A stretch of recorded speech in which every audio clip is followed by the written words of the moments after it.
कुछ फिल्में हंसाती हैं, कुछ रुलाती है और कुछ दिल में बस जाती है। सैयारा एक ऐसी ही कहानी है। कहानी की शुरू होती है बानी ब्रदर नाम की लड़की से, जो कोर्ट में अपने मंगेतर महेश का इंतजार कर रही होती है। लेकिन तभी फोन आता है महेश का। वो कहता है मुझे लंदन जाना है, प्रमोशन मिला है, बाद में शादी कर लेंगे। फिर अगले ही पल कहता है कि मैं अब किसी और से प्यार करता हूँ और इसीलिए मैं ये शादी नहीं कर सकता। ये सुनकर बानी पूरी तरह टूट जाती है। अगले कुछ हफ्ते वो सिर्फ रोती रहती है। उसका परिवार हर मुमकिन कोशिश करता है कि बानी पहले जैसी हो जाए, लेकिन 6 महीने बीत जाने के बाद भी वो महेश को भूल नहीं पाती। इस दौरान हमें पता चलता है कि बानी को बचपन से ही लिखने का शौक था। कभी कविताएं लिखती थी तो कभी अपनी जिंदगी के छोटे छोटे लम्हों को डायरी में उतारती थी। लेकिन पिछले 6 महीनों में उसने एक शब्द भी नहीं लिखा। एक दिन वो एक जर्नलिज्म की नौकरी के इंटरव्यू के लिए जाती है। हालांकि वो इस नौकरी के लिए पूरी तरह उपयुक्त नहीं थी, फिर भी अपनी कोशिश और ईमानदारी से वो ये नौकरी पा जाती है। इसी नौकरी के दौरान उसकी मुलाकात होती है क्रिस नाम के एक इंसान से। घटना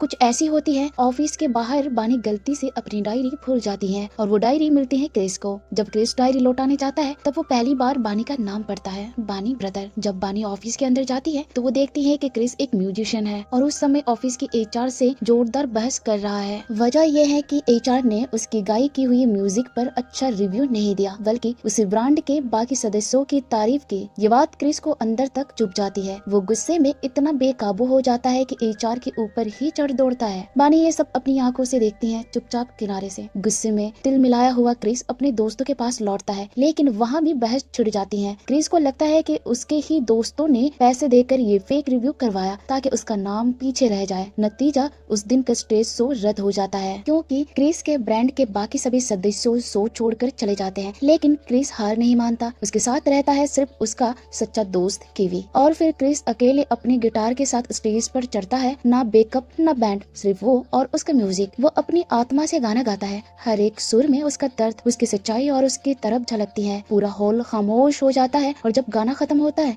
लोग खड़े होकर तालियां बजाते हैं। ये सब देख रही होती है बानी। उसके दिल के अंदर कुछ हलचल सी होती है। शायद पहली बार उसके टूटे हुए दिल में फिर से किसी एहसास ने दस्तक दी हो। क्रिस का सोलफुल गाना जब स्टेज पर गूंजती है तो हर कोई सुनकर समझ जाता है ये लड़का बस एक मौका चाहता है, एक ऐसी मंच जहाँ उसकी आवाज को पहचाना जाए। तभी क्रिस का दोस्त कीवी उसे बताता है कि एक फेमस रैपर प्रिंस अपने अगले शो के लिए एक क्लासिकल मेलोडी की तलाश कर रहा है। क्रिस तुरंत संपर्क करता है प्रिंस के मैनेजर विनीत से। वहाँ गाने के राइट्स, पैसे और क्रेडिट को लेकर बात होती है। विनीत कहता है तुम्हारे पास सिर्फ 3 दिन है। कीवी कहता है सुर तो बना लेंगे, लेकिन लिरिक्स 3 दिन में मुमकिन नहीं है। तभी क्रिस की नजर जाती है बानी पर। असल में उसी दिन बानी ऑफिस आई थी प्रिंस का इंटरव्यू लेने, लेकिन प्रिंस इतना बड़ा सेलिब्रिटी था कि उसे 2 महीने बाद आने को कहा गया। बानी मायूस होकर बाहर ही खड़ी थी। तभी क्रिस ने उसकी मदद की और उसे ऑफिस के अंदर आने दिया। तभी बानी की वही पुरानी डायरी क्रिस के हाथ लगती है, जिसके कुछ फटे हुए पन्नों पर छोटी छोटी सुंदर पंक्तियां लिखी थी। कुछ लाइनें जो जैसे किसी टूटी रूह की गहराइयों से निकली हो। क्रिस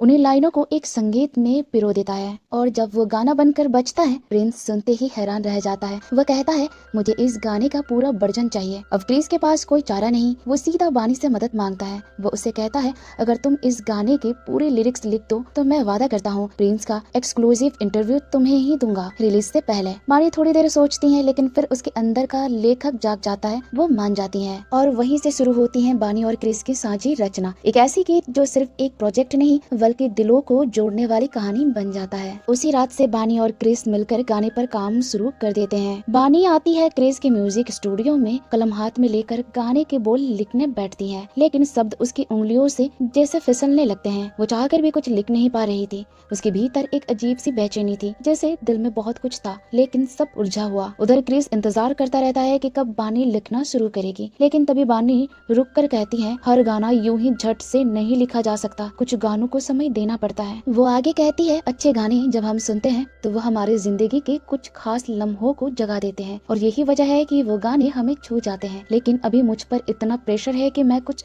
सोच भी नहीं पा रही। बानी की बात सुनकर क्रिस मुस्कुराता है और कहता है चलो थोड़ा ब्रेक लेते हैं। वो वानी को एक छोटी क्रिकेटर ग्राउंड में ले जाता है। वहाँ वो उसे एक उदाहरण देकर समझाता है सोचो इंडिया पाकिस्तान का मैच है, आखिरी बॉल पर जीतने के लिए 5 रन चाहिए। बैट्समैन पर जबरदस्त दबाव होता है, लेकिन वही खिलाड़ी उस प्रेशर में छक्का मारकर टीम को जिताता है। यही सोच, यही जुनून क्रिस बानी को समझाता बताता है कि प्रेशर में भी बेहतरीन चीजें निकल सकती हैं। बानी चुपचाप सुनती है और उस लम्हे में जैसे उसके अंदर कुछ टूटता नहीं बल्कि जुड़ने लगता है। फिर बानी वापस स्टूडियो में आती है। धीरे धीरे शब्द उसकी डायरी में उतरने लगते हैं। क्रिश उन पंक्तियों को गुनगुनाता है और हर लाइन को सुर में डाल देता है। इस तरह दोनों मिलकर उस गाने को लगभग मुकम्मल कर देते हैं। लेकिन कहानी यही नहीं रुकती। अब हमें क्रिस की निजी जिंदगी की एक झलक मिलती है। क्रिस का पिता एक बेहद शराबी और हिंसक इंसान है। अक्सर मोहल्ले में झगड़ा करता है, मारपीट करता है। पुलिस भी कई बार उनके घर तक आ चुकी है। धीरे धीरे ये बातें बानी को भी पता चलती है। उसे ये भी पता चलता है कि क्रिस की माँ अब इस दुनिया में नहीं है और उसका अपने पिता से रिश्ता लगभग टूट चुका है। फिर भी क्रिस के मन में अपने पिता के लिए कहीं न कहीं प्यार है। एक उम्मीद है कि शायद एक दिन वो बदल जाएंगे। ये सब देखकर एक दिन बानी क्रिस को एक रिहैब सेंटर में ले जाती है। वहाँ वो बताती है कि इस सेंटर में इलाज मुमकिन है पर खर्च लगभग 9 लाख रुपए है। लेकिन क्रिस के पास इतने पैसे नहीं होते। उसके चेहरे पर एक गहरी चिंता छा जाती है। अपनी सारी तकलीफों और टूटे सपनों के बावजूद वो एक बड़ा कदम उठाने का फैसला करता है। वो खुद जाती है प्रिंस के मैनेजर विनीत के पास और कहती है, मुझे ना कॉपीराइट चाहिए ना नाम, बस एडवांस में 9 लाख रुपए दे दो। विनीत इस शर्त को मान लेता है और इस पैसे से क्रिस के पिता को रिहैब सेंटर में भर्ती करा दिया जाता है। ये क्रिस के लिए इमोशनल रूप से बहुत बड़ा कदम होता है। फिर आता है वो मोमेंट जिसका सबको इंतजार था। प्रिंस का स्ट्रीट शो। लोगों की भारी भीड़ जमा है। लाइट्स, कैमरा, म्यूजिक के गूंज और जमीन पर थिरकते कदम। शो शुरू होता है और वो वही गाना बजता है जो बानी और क्रिस ने साथ मिलकर बनाया था। लेकिन गाने में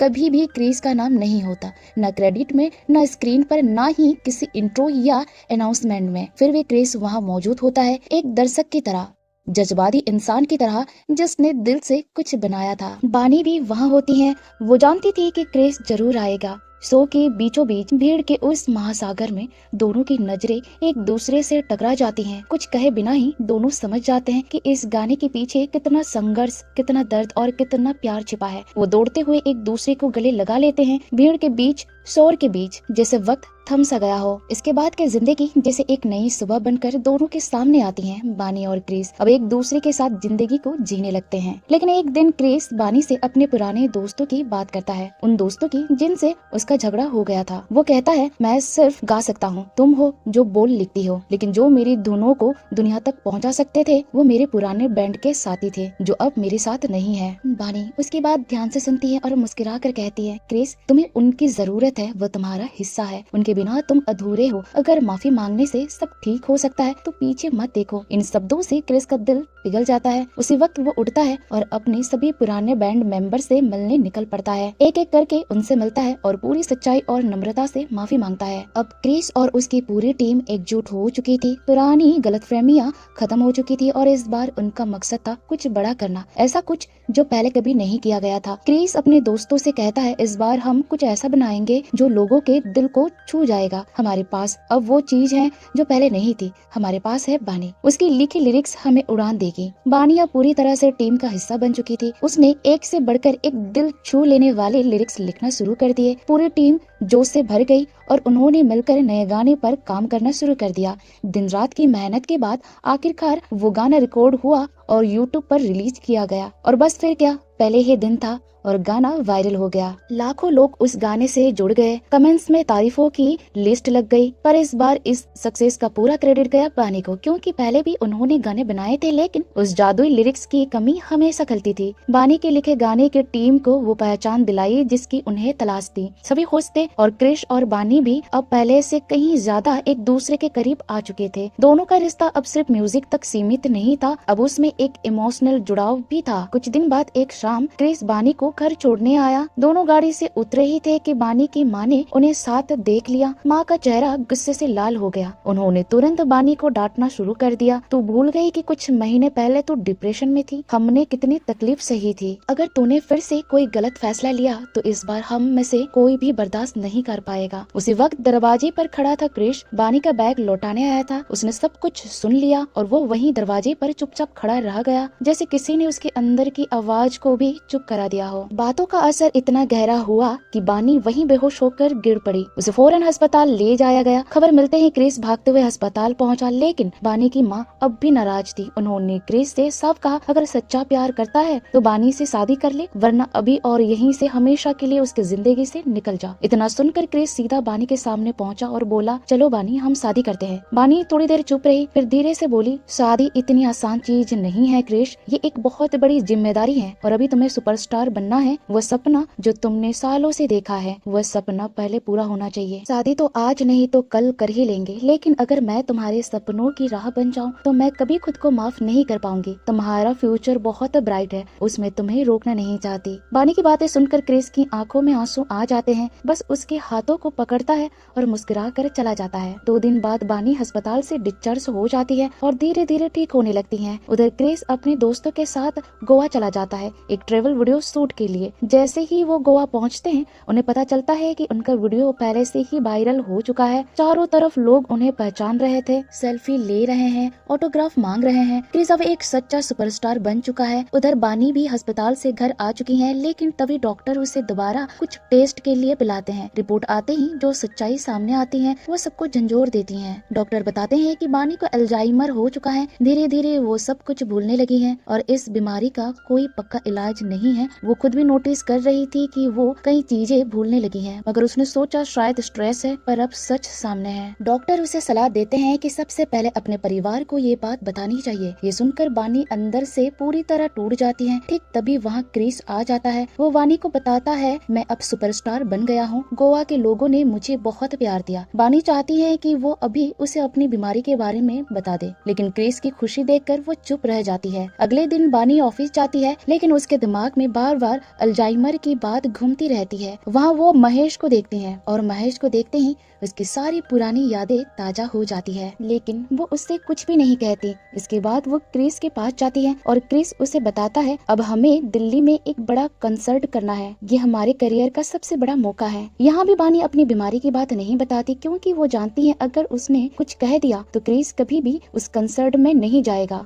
एयरपोर्ट के लिए निकल पड़ता है और बानी अपने ऑफिस की एक पार्टी में चली जाती है, लेकिन उसी पार्टी में उसकी फिर से मुलाकात महेश से होती है। महेश को देखकर जैसे बानी की पुरानी सारी यादें जाग उठती हैं। उसे वो पल याद आता है जब वो दोनों शादी करने वाले थे। उसी तरह का एक पल फिर आता है जब बानी कहती है, हम दोनों शादी करेंगे ना। लेकिन महेश के दिल में उस समय कुछ और ही चल रहा था। वो चाहता था कि बानी उसकी हालत का फायदा उठाकर कोई कदम उठाए, मगर आज की परिस्थिति अलग थी। जब महेश की पत्नी भी उसी पार्टी में मौजूद थी, बानी खुद को रोक नहीं पाती। वो टूट जाती है और महेश से मिन्नती करने लगती है। महेश गुस्से में आ जाता है और सबके सामने चिल्लाकर बानी को डांटता है और पार्टी से निकाल देता है। भागदौड़ में बानी अपना बैग वहीं भूल जाती है। इसी बीच जब क्रिस उसे फोन करता है तो उसका फोन एक सिक्योरिटी गार्ड उठा लेता है। उस सिक्योरिटी गार्ड ने पूरी सच्चाई क्रिस को बता दी। ये सुनते ही क्रिस अपना फ्लाइट छोड़ देता है और बिना कुछ सोचे सीधा पार्टी वेन्यू की तरफ दौड़ पड़ता है। वहाँ पहुंचकर वो बानी का छोड़ा हुआ बैग उठाता है और तभी उसकी नजर बैग में रखी अल्जाइमर की रिपोर्ट पर पड़ती है। सब कुछ उसके सामने साफ हो जाता है। अब उसे समझ आता है कि बानी का बर्ताव अचानक इतना अजीब क्यों हो गया था। इसके बाद वो सीधा बानी से मिलने चला जाता है। बानी उसे देखकर कहती है, तुम तो सब जान ही गए हो, मुझे नहीं लगता कि अब हमारा एक साथ रहना ठीक होगा। लेकिन क्रिस बहुत शांति से जवाब देता है, चाहे तुम मुझे याद रखो या नहीं, मैं हमेशा तुम्हारे साथ रहूंगा, मैं तुमसे प्यार करता हूँ। उधर बानी का परिवार भी अब सब कुछ जान चुका होता है। वो डॉक्टर से दोबारा मिलने जाते हैं। डॉक्टर बताते हैं कि अब से बानी को एक खास रूटीन में रखना होगा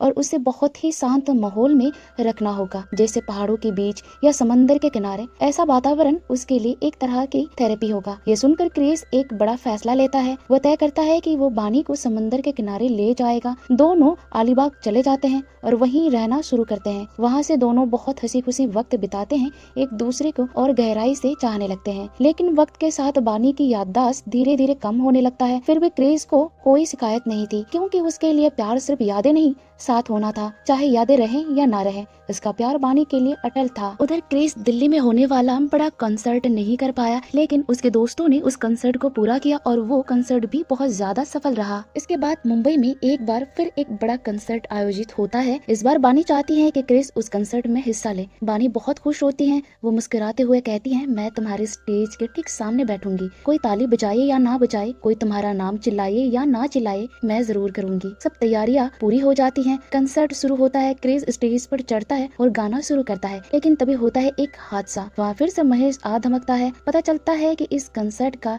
स्पॉन्सर ही महेश है। जैसे ही बानी महेश को देखती है, वो फिर से अपनी पूरी स्मृति में खो जाती है। वो सब कुछ भूल जाती है और महेश से कहती है, मुझे कभी छोड़कर मत जाना, मैं हमेशा तुम्हारे साथ रहना चाहती हूँ। तब दोनों अकेले एक कमरे में होते हैं। इस बार महेश सच में बानी का फायदा उठाना चाहता है, लेकिन तभी वहाँ पहुँच जाता है क्रिस। वो महेश से कहता है, वो अब तुम्हारे साथ नहीं रहना चाहती, अब वो मेरे साथ रहना चाहती है, हट जाओ उसके रास्ते से। क्रिस जानता था कि ये बानी की बीमारी का ही एक और लक्षण है, लेकिन फिर भी वो बर्दाश्त नहीं कर पाता। वो महेश को बुरी तरह पीटना शुरू कर देता है, क्योंकि वो समझ चुका था कि एक कमजोर पल में महेश बानी के पास रहने के बहाने उसका शोषण करना चाहता था। उसी वक्त पीछे से बानी हाथ में चाकू लेकर वहाँ आ जाती है। वो कहती है, अगर तुमने महेश को दोबारा हाथ भी लगाया तो मैं तुम्हें चाकू मार दूंगी। क्रिस नहीं डरता। वो धीरे धीरे बानी की ओर बढ़ता है और ठीक उसी पल बानी चाकू घुसेड़ देती है क्रिस के हाथ में। इसके बावजूद क्रिस जरा भी पीछे नहीं हटता। वो बानी को अपने सीने से लगा लेता है और उसे कसकर पकड़कर बैठा रहता है। बानी